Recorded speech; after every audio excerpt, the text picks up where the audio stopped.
Le reazioni della politica dopo la bocciatura del decreto sul ritorno delle province in Sicilia.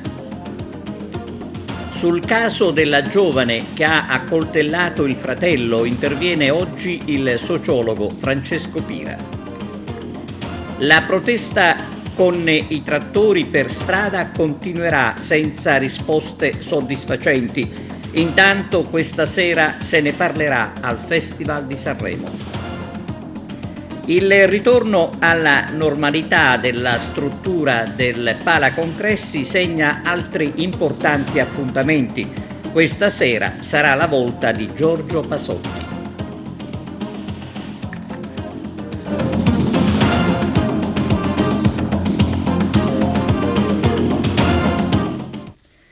Benvenuti su TVA Notizie. Apriamo con la politica e ci occupiamo delle reazioni dopo la bocciatura del decreto che voleva istituire le province in Sicilia.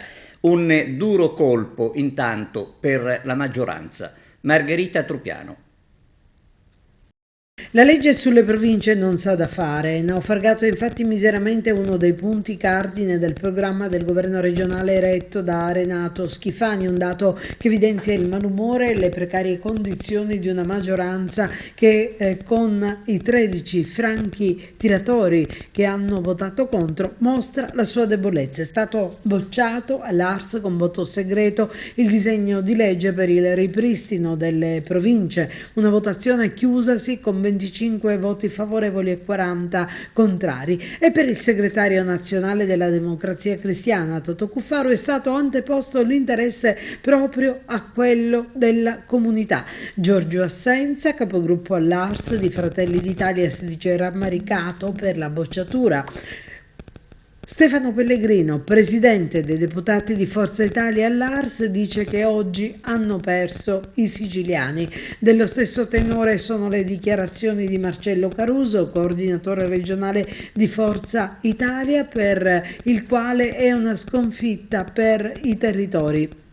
E poi Marianna Caronia, capogruppo della Lega all'Ars, che dice che l'impasse va superata e la riforma deve ripartire velocemente, mentre il leader di Sud Chiama Nord, Catelo De Luca, chiede che Schifani adesso si dimetta. Il deputato regionale e coordinatore del Movimento 5 Stelle Nuccio Di Paola sostiene che il presidente deve adesso trarre le dovute considerazioni, la maggioranza di destra non esiste più.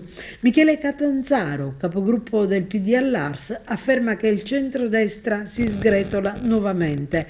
Antonello Cracolici, parlamentare regionale del PD, sostiene che era un DDL che non aveva né capo né coda. Claudio Durigon è stato nominato da Matteo Salvini commissario della Lega in Sicilia. Annalisa Tardino sarà la capolista alle prossime europee. Il servizio di Arturo Cantella. Matteo Salvini interviene per risolvere le tensioni all'interno della Lega siciliana, affidando all'onorevole Claudio Durigon, suo stretto collaboratore, il compito di ristabilire l'armonia tra le fazioni in contrasto. Questa decisione mira a pacificare gli animi all'interno del partito, segnatamente tra i sostenitori di Annalisa Tardino, confermata capolista alle elezioni europee, e quelli del vicepresidente della regione Luca Sammartino, i cui scontri avevano generato incertezza e divisioni. L'opposizione a Sammartino si intensifica e il disagio interno persiste, influenzando non solo la preparazione alle imminenti elezioni europee, ma anche quelle provinciali future. Contemporaneamente si registra il malcontento tra coloro che si sono sentiti esclusi dalle recenti nomine nel settore della gestione sanitaria. L'iniziativa di Salvini mostra una Lega siciliana in fase di rinnovamento e di rilancio. Salvini e Durigon lavorano insieme per superare le sfide interne, presentarsi alle prossime elezioni con una visione unita e coerente. La leadership di Durigon è considerata cruciale per il futuro del partito nella regione, con l'obiettivo di consolidare la presenza della Lega e di rispondere efficacemente alle esigenze dei cittadini siciliani. La strategia adottata da Salvini mira dunque a consolidare la presenza della Lega in Sicilia, costruendo una campagna elettorale basata sull'unità, sulla condivisione di obiettivi e sulla capacità di proporre soluzioni concrete ai problemi dei cittadini. In questo contesto il lavoro di squadra e la coesione interna diventano elementi chiave per rafforzare il messaggio politico del partito e affrontare con successo le prossime elezioni europee.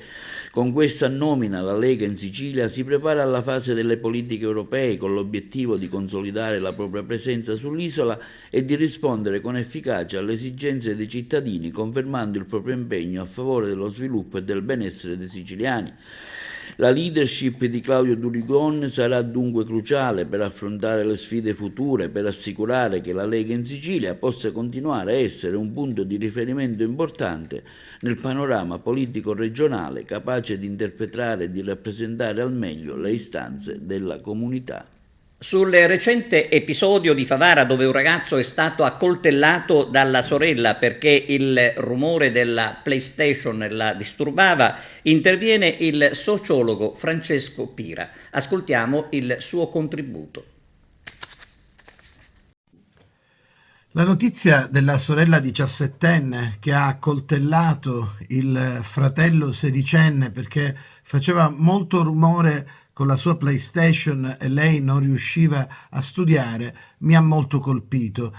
Non tanto per la narrazione di questo episodio che fa parte ormai di una violenza costante, quotidiana, che registriamo anche all'interno delle famiglie. Non dimentichiamoci che buona parte degli episodi di violenza avvengono dentro le mura domestiche, ma anche per il modo in cui si è consumato, che in qualche misura ci fanno capire quella che è la grande fragilità degli adolescenti di oggi, una fragilità che li porta ad essere aggressivi oltre ogni misura.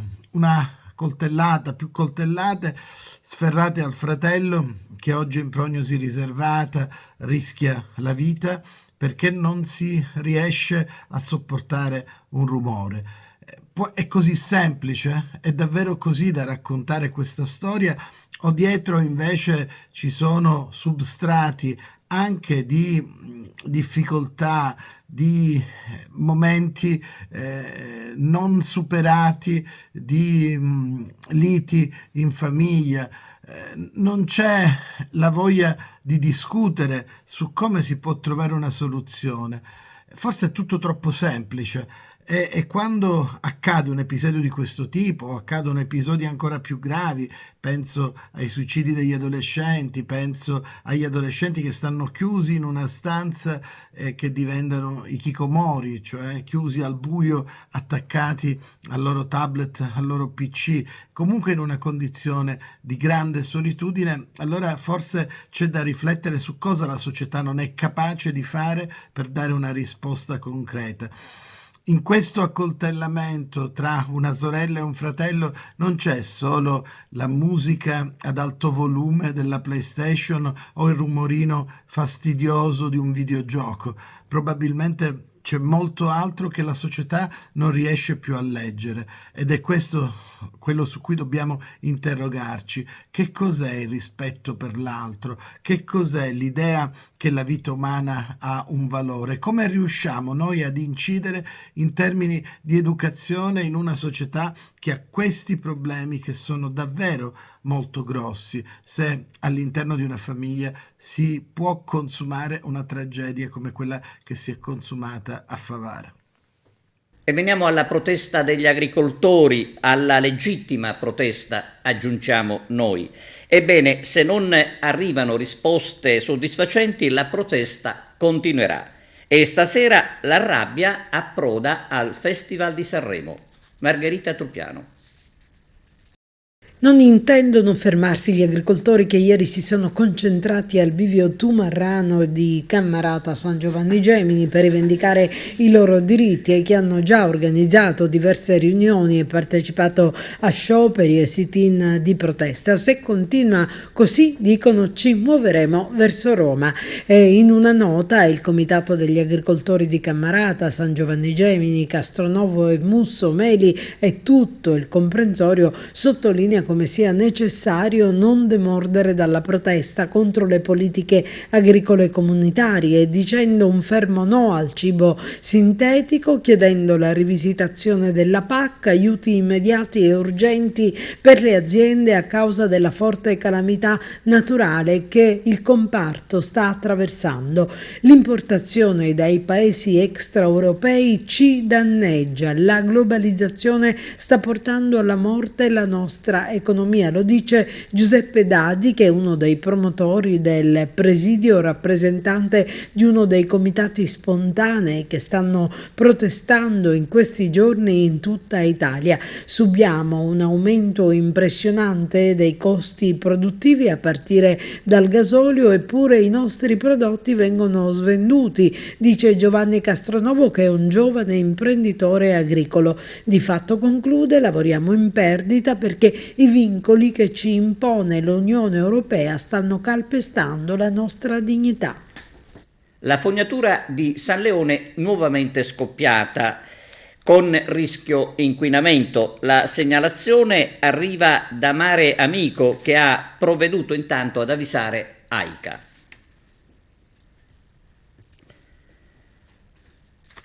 Pala Concressi Festival. Questa sera un altro pienone per Giorgio Pasotti con lo spettacolo Racconti disumani. Il servizio. Il Pala Concressi del villaggio Mosè è tornato a vivere dopo anni di vergognoso abbandono che hanno creato una situazione di grave pericolo a causa delle sterpaglie attorno all'edificio e dopo che i suoi locali vennero adattati ad hub per le vaccinazioni anti-Covid. È tornato a vivere, dicevamo, grazie al parco archeologico diretto da Roberto Sciarratta e grazie al direttore artistico Gaetano Aronica, eccellente nel suo mestiere di attore, come aveva già dimostrato alla guida del Teatro Pirandello. Un bel ritorno alla normalità con Pala Concressi Festival, ma con qualche mugugno davvero inutile. Insomma, piuttosto che elogiare l'iniziativa del parco, si è dato fiato alle polemiche, come dire che Agrigento sotto questo aspetto non si smentisce mai. Ma torniamo al Pala Concressi Festival. Dopo la serata con Fabrizio Gifuni, con uno spettacolo straordinario, e la volta di Giorgio Pasotti per un altro evento che rende orgogliosi il direttore del parco Sciarratta e il direttore artistico Aronica. Racconti disumani, unica tappa in Sicilia con la regia di Alessandro Gasman, è in programma questa sera alle 20:30. Anche per Pasotti i posti esauriti in poco tempo. Racconti disumani è uno spettacolo in cui Alessandro Gasman e Giorgio Pasotti parlano agli uomini degli uomini con le parole di Kafka. In un commento della stampa nazionale si legge: Pasotti è nudo tra le bestie di Kafka, straordinario nel mostrare le fragilità umane. Appuntamento a questa sera. E adesso apriamo un'ampia pagina dedicata al mondo della scuola.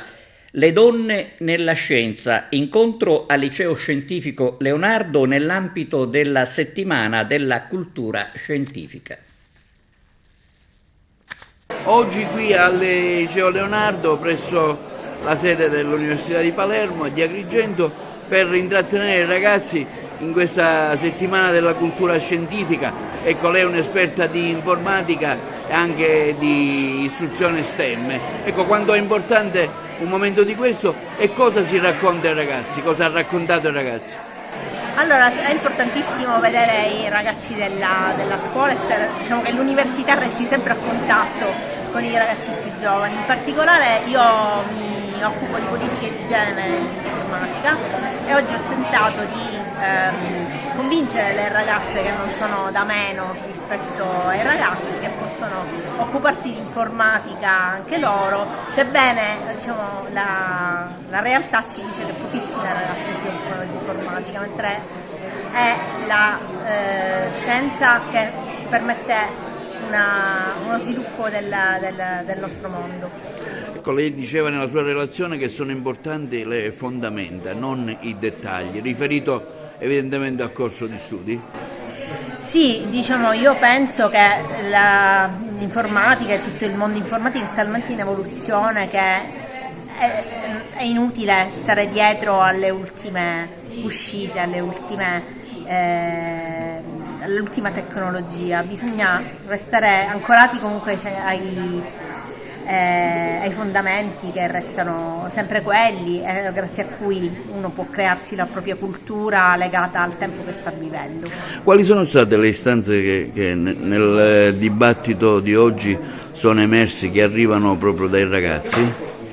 Ma i ragazzi mi hanno chiesto, diciamo, mi hanno chiesto alcuni della mia esperienza all'estero, che mi hanno chiaramente arricchito, mi hanno chiesto quando è che sarebbe bene che una persona si avvicinasse all'informatica. Ho cercato di convincerli del fatto che sarebbe bene che la scuola si occupasse di informatica e che facesse avvicinare il prima possibile i ragazzi. Ecco, che consiglio dà a chi esce dalle scuole medie e si vuole approcciare a un nuovo corso di studi? Ce ne sono tanti, ovviamente.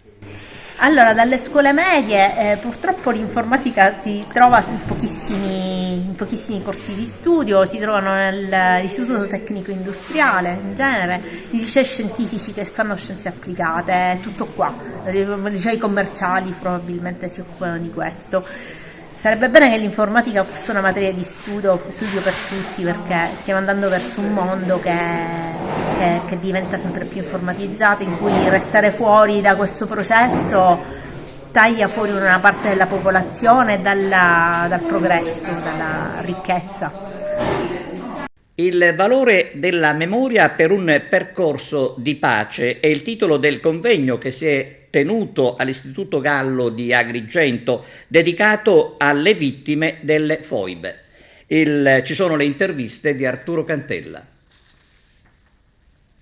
Il giorno del ricordo, oggi in una manifestazione che si è svolta qui al Gallo di Agrigento in collaborazione con Lions Club Valle dei Templi.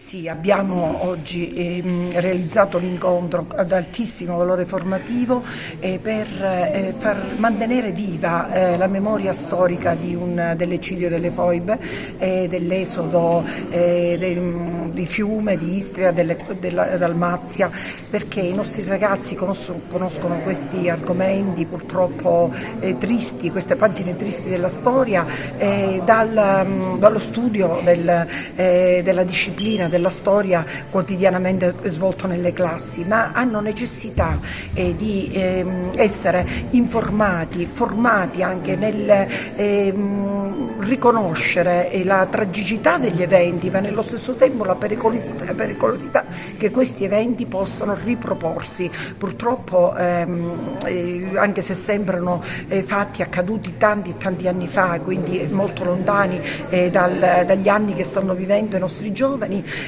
la guerra è sempre attuale. Negli ultimi 2 anni ne abbiamo e viviamo quotidianamente degli esempi concreti, con i conflitti che si svolgono vicino alla nostra nazione e dei quali abbiamo delle conseguenze anche dal punto di vista sociale, dal punto di vista economico. Ma la cosa che noi con l'incontro di oggi, il professore Pira in questo è stato molto efficace, vogliamo mettere in evidenza è che dai conflitti, dalle lotte dell'uomo contro l'uomo, della nazione contro la nazione, del popolo contro popolo, non si ottiene mai nulla di buono, anzi si hanno delle conseguenze così gravi che possono arrivare in maniera esasperata alla perdita della vita delle persone, ma anche alla perdita della libertà e alla perdita della loro possibilità di esprimersi dal punto di vista religioso, etico, etnico, politico, e questo è gravissimo. E noi che educhiamo le nuove generazioni, quindi la scuola, deve fare in modo che questo non accada, deve educare in tal senso e lo fa informando e formando. Io ringrazio il Lions Club di Agrigento il presidente, il dottore Cimino, i soci, la professoressa Iacona che si è adoperata per realizzare questo incontro, che è stato veramente molto efficace, come hanno dimostrato i ragazzi, dando vita a un dibattito molto sentito, molto profondo. Siamo veramente contenti della giornata e dell'incontro che si è svolto oggi qui al Gallo. Presidente, allora oggi è una giornata importante, è andata bene, si è parlato della giornata delle foibe. Il Lions Club è sempre avanti. Sì, oggi è una giornata molto particolare, il ricordo delle foibe, quindi oggi un dibattito con gli studenti che si sono veramente dimostrati all'altezza della problematica. Oggi abbiamo affrontato questo ricordo delle foibe, cosa da non dimenticare, ma l'evento è come si sta ritornando di nuovo corsi e ricorsi, e con quello che sta succedendo nel Medio Oriente vogliamo ricordare a tutti questi giovani che non bisogna ritornare indietro con la storia. Quindi mi auguro che il messaggio sia passato positivo e che si ritorni alla tolleranza e al rispetto del genere. Diciamo che su invito anche del Presidente ho voluto organizzare questo incontro nella mia scuola per sensibilizzare i ragazzi verso il problema pace e il problema guerra. Infatti si è preso spunto dal giorno del ricordo proprio per portare avanti una sensibilizzazione basata soprattutto sul recupero dell'umanità, cioè quell'umanità che deve portarci a riflettere sul passato per evitare che alcuni eventi si ripetano nel futuro. Un suo intervento durante il dibattito? Un mio intervento si è concentrato a inquadrare storicamente il fenomeno, per definire un po' i concetti chiave, no? Tipo foibe o l'esodo giuliano-dalmata, e poi ho dedicato uno spazio alla lettura dei primi 2 commi della legge, quindi a discutere le parole chiave memoria, ricordo, istituzione, rinnovare la memoria, il ruolo dei giovani.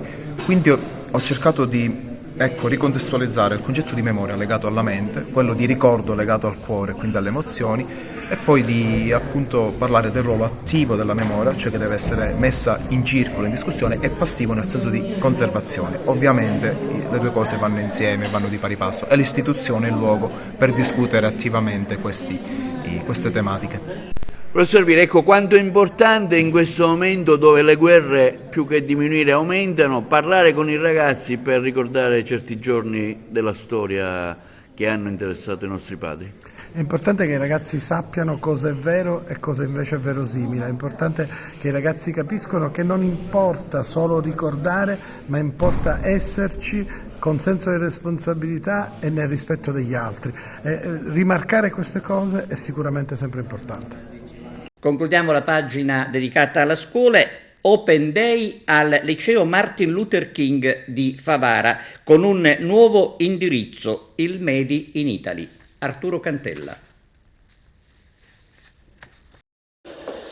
Istituto Martin Luther King, siamo con la dirigente scolastica Mirella Vella, ecco, per l'approssimarsi della chiusura dell'offerta formativa, delle iscrizioni, ci sono delle novità per il Martin Luther King, se ce le illustra. Sì, oggi è il nostro 3° giorno di Open Day, l'ultimo, e chiaramente ci sono ancora dei giorni per decidere. Soprattutto oggi presentiamo una novità, la novità del liceo del Made in Italy. È stato approvato da poco, ma comunque sempre entro i termini di iscrizione. Un liceo che ha subito destato l'interesse da parte innanzitutto nostra come istituzione scolastica, ma abbiamo visto che è stato accolto pure nel territorio. Il Made in Italy, abbiamo le materie del primo biennio, a breve anche al secondo biennio e al triennio. È chiaro che in un ambiente che ha una grande vocazione imprenditoriale pensiamo che si possano formare quelli che possiamo definire gli ambasciatori della bellezza del Made in Italy. Chiaramente competenze giuridiche, economiche, una grande attenzione alle lingue e un'attenzione anche alle materie STEM, così come anche il Ministero vuole, e sappiamo bene che ormai molta formazione in liceale è rivolta a questo ambito che deve sempre di più convogliare le attese anche dei futuri alunni. Oltre al Made in Italy ovviamente ci sono altri indirizzi di studio, quali? Oltre al Made in Italy, abbiamo chiaramente da sempre la nostra tradizione del liceo scientifico tradizionale, l'opzione economico-sociale, scienza dati ed intelligenza artificiale, nuova curvatura da quest'anno, il liceo linguistico con le nostre 3 lingue, l'inglese, il francese e lo spagnolo, scienze umane, indirizzo tradizionale e l'opzione economico-sociale, e anche il nostro fiore all'occhiello, il liceo artistico ad indirizzo audiovisivo multimediale. Ricordiamo anche che a breve sarà inaugurato un nuovo laboratorio, il laboratorio sempre dell'audiovisivo multimediale che abbiamo potenziato con attrezzature di alto livello, sempre per le tecniche delle riprese, della fotografia, e nonché anche un laboratorio informatico dove i nostri alunni sperimenteranno veramente sempre di più le materie STEM, con una serie di appuntamenti laboratoriali che sicuramente faranno anche la differenza per un ulteriore miglioramento e potenziamento del loro percorso di studio. Ovviamente tutte queste attrezzature, laboratori permettono una maggiore attinenza allo studio dei ragazzi? Sì, e non solo, sviluppano sicuramente metodologie, saranno abbinate ai nuovi laboratori delle metodologie laboratoriali che consentiranno di fatto di creare delle competenze sempre più spendibili nel mondo del lavoro. Grazie anche a un corpo docente qualificato e sempre all'avanguardia. Sì, un corpo docenti che tra l'altro è sempre stabile, quindi abbiamo dei docenti che seguono per un quinquennio gli alunni e per cui anche sono estremamente motivati nel portare avanti tutte le azioni del PNRR. Diciamo che strutturalmente noi abbiamo avuto un grosso cambiamento grazie alle azioni del 4.0 e adesso anche del 3.1 STEM, ma a tutto questo si aggiungerà la formazione e una nuova metodologia didattica che i nostri docenti dovranno mettere in atto per far sì che effettivamente i nostri alunni sviluppino una didattica prettamente laboratoriale ed innovativa. Ovviamente sono tutte caratteristiche che da un lato spingono gli studenti a nuove specializzazioni universitarie, ma anche al mondo del lavoro. Sicuramente dobbiamo ricordare che il nostro comunque è un titolo di studio spendibile anche da subito, ad esempio il liceo artistico audiovisivo multimediale con dei corsi di specializzazione noi abbiamo già degli allievi che lavorano tranquillamente, e così anche con le varie curvature si vuole tendere sempre di più a guardare a quelle che sono anche le esigenze del mondo del lavoro e quindi anche a rendere sempre di più diretto con il PTCO questo collegamento tra la scuola e il lavoro. Ancora di più con il liceo del Made in Italy, ripeto, ritorno perché il liceo del Made in Italy proprio a partire a quanto pare dal secondo anno inizierà con la sperimentazione del PTCO e quindi andrà a riconoscere quelle che sono le filiere produttive del nostro territorio, dentro il quale i nostri ambasciatori di bellezza dovranno ovviamente lavorare ed inserirsi. Ovviamente per chi ha difficoltà gli uffici segreteria sono a disposizione per eventuali chiarimenti. Sì, chiaramente si accede, i genitori possono iscriversi tramite la piattaforma unica, ma noi riceviamo i genitori e possono tranquillamente anche farsi aiutare da nostro personale di segreteria per far sì di iscriversi in maniera più agevole. L'ex avvocato Ancela Porcello, condannata in primo grado per mafia, accusa l'ex compagno. Vediamo. Giancarlo Buggera è di famiglia con Matteo Messina Denaro. Mi ha presentato la nipote, che ho pure aiutato economicamente perché venne a piangere da me, dicendomi che non poteva neppure dare da mangiare alle bambine. Parla l'avvocato Angela Porcello, che torna all'attacco. L'ex professionista condannata a 15 anni e 4 mesi di reclusione per associazione mafiosa nell'ambito dell'inchiesta denominata Xaidi. Ha rilasciato nuove dichiarazioni spontanee al processo di appello dove le è stato negato il concordato, una sorta di patteggiamento che le avrebbe consentito di ottenere una riduzione della pena. La Procura Generale non ha dato il consenso alla proposta di accordo del suo legale Giuseppe Scozzari. La donna, cancellata dall'ordine 3 anni fa, dopo l'arresto si è innanzitutto lamentata del mancato riconoscimento dello status di collaboratrice bocciato dalla Procura di Palermo per la scarsa consistenza delle sue dichiarazioni e per l'isolamento di fatto in ambito penitenziario. Continua con toni di grande emotività, in alcuni casi fermandosi per la commozione, pure il botta e risposta con l'ex compagno, l'imprenditore mafioso Giancarlo Buggea, con cui aveva intrapreso una relazione sentimentale e soprattutto gestito insieme affari e interessi di Cosa Nostra. Dalle estorsioni agli investimenti occulti fino al sostentamento dei familiari dei mafiosi. Buggea, racconta la donna, mi presentò la nipote di Messina Denaro. In una circostanza lei aveva bisogno di soldi e personalmente le diedi un assegno di 2.000 euro per darle una mano. L'assegno fu consegnato all'avvocato del marito e lo mise subito all'incasso. Ha aggiunto l'ex avvocato: non ho mai saputo di preciso dove fosse, ma ho dichiarato molti mesi prima dell'arresto, inviando una lettera ai PM, che non ci sarebbe stato motivo di cercarlo lontano perché si trovava nel territorio, circostanza che secondo i PM l'ex professionista avrebbe riferito provando a indovinare, tanto che disse pure, venendo poi smentita, che l'ultimo superlatitante di Cosa Nostra aveva cambiato le proprie fattezze fisiche. Comba, ha presenza e potenza. E adesso diamo la linea alla regia per la breve pausa pubblicitaria. A tra poco. Oggi alle 18 alla parrocchia Maria Santissima del Carmine di Porto Empedocle verrà presentato il libro di Don Nicolò Salemi, Venite alle nozze. Moderatore dell'evento, Monsignor Salvatore Muratore, vescovo emerito di Nicosia. A Messina le unioni civili e i matrimoni si possono celebrare fuori dal comune. Assessore ha approvato un nuovo regolamento, la grande novità è la possibilità di celebrare i matrimoni anche in sede non istituzionale fuori dal comune di Messina. I cittadini l'aspettavano da tantissimo tempo, era auspicata da tanti perché dare la possibilità a chi vuole unirsi in unione civile o in un matrimonio civile all'esterno delle mura comunali, insomma questa è la condizione per poter far sì che alcune attività commerciali, private e quant'altro possano aderire al bando che verrà presto redatto, al quale si può appunto aderire per far riconoscere la propria sede quale sede distaccata del Comune di Messina per le unioni e i matrimoni civili. Che tempi ci saranno adesso per questo bando?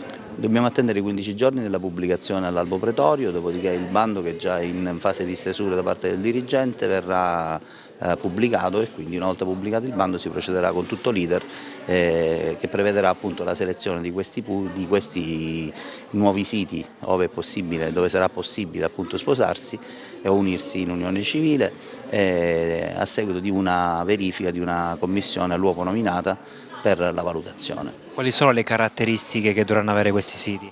Ma guardi, intanto devono rispettare le normative vigenti e intanto se sono locali pubblici devono rispettare, per esempio faccio riferimento alla legge 81, la sicurezza sui luoghi di lavoro, per dirla così sommariamente, però sono dei requisiti tecnici che devono garantire appunto la sicurezza dei luoghi e poi la continuità e la disponibilità giuridica per il Comune in maniera continuativa a seguito di una convenzione che dovrà essere redatta.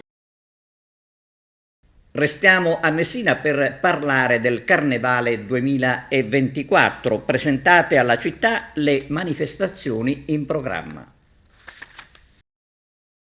È un carnevale di festa, di animazione partecipata la chiamo, dove tantissimi gruppi si sono aggregati per poter regalare un momento di allegria alla nostra città. È chiaro che avevamo una lunghissima tradizione che nel tempo si è interrotta, è stata più volte ripresa, però ritengo che non possiamo essere certamente competitivi con città che hanno una storia come quella di Sciacca o di Acireale, ma possiamo lavorare in prospettiva per caratterizzare il nostro carnevale.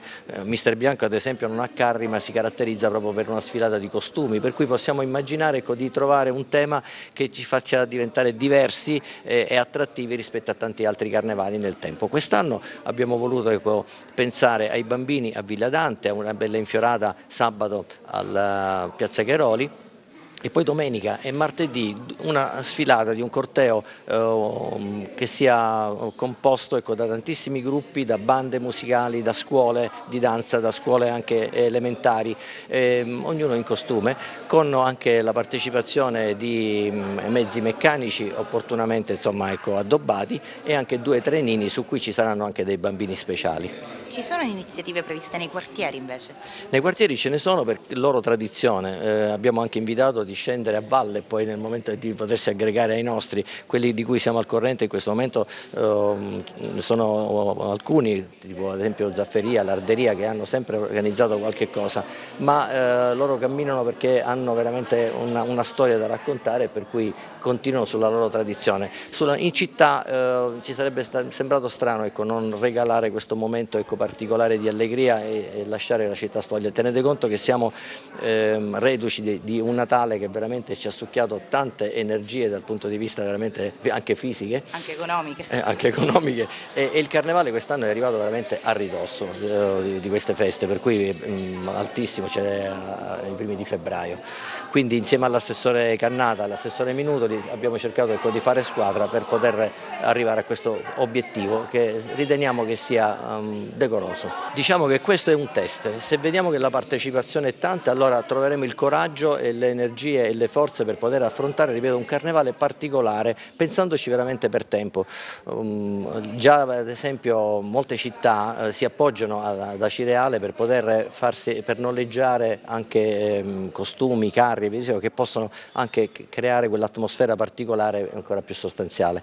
Però bisogna partire molto tempo prima. Chi già è su questi percorsi sa che bisogna già ad agosto avere le idee chiare. Una notizia che riguarda la raccolta differenziata ad Agrigento. Domani venerdì 9 febbraio, a causa della manutenzione della piattaforma del consorzio Corepla, non verrà effettuata la raccolta della plastica. Questa sera non si dovrà pertanto esporre il mastello giallo. E con questa notizia si conclude il nostro telegiornale. Vi ringraziamo per l'attenzione e vi diamo appuntamento alla prossima edizione.